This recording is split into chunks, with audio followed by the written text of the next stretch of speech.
ایک لڑکی کی شادی ہو رہی تھی. وہ دلہن بن کر سجی ہوئی تھی. اچانک اس کی ماں اس کے پاس آئی اور اپنی بیٹی کو سمجھانے لگی. یقین کیجئے اگر یہ نصیحت ہم اپنی بہنوں یا بیٹیوں کو کریں تو باخدا ان کا گھر ہمیشہ آباد رہے گا اور انہیں زندگی میں کبھی پریشانی کا سامنا نہیں کرنا پڑے گا. ماں اپنی بیٹی سے کہتی ہے کہ تم نے جو کچھ کھایا پیا کبھی وہاں جا کر اس بات کا ذکر نہ کرنا کہ تم نے اپنے ماں باپ کے گھر اچھا کھایا اور یہاں تمہیں اچھا کھانے کو نہیں مل رہا.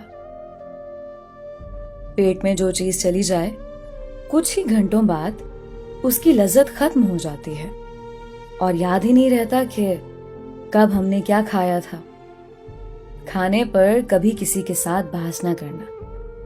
جو مل جائے شکر کر کے کھا لینا. بیٹی، جس طرح تم نے اس گھر کو اپنا سمجھ کر صرف اس گھر کی تعریفیں کی ہیں، اسی طرح اس گھر کو اپنا سمجھ کر اس کی بھی تعریفیں کرنا. کبھی برائی نہ کرنا.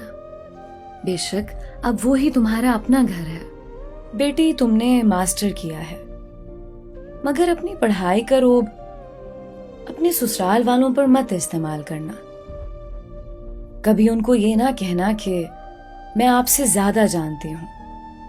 بے شک اپنے گھر کے معاملے میں وہ تم سے زیادہ جانتے ہیں کیونکہ ہر گھر کے اپنے الگ اصول ہوتے ہیں.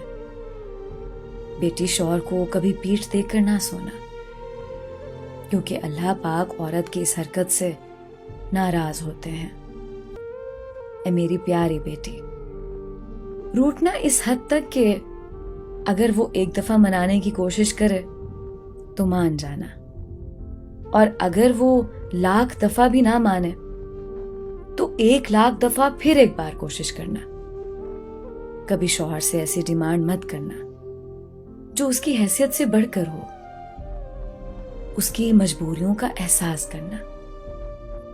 جب تک سسرال والوں کے اصولوں کو سمجھ نہ جاؤ تب تک اگر کسی چیز کو استعمال کرنا ہو تو ان سے پوچھ کر استعمال کرنا.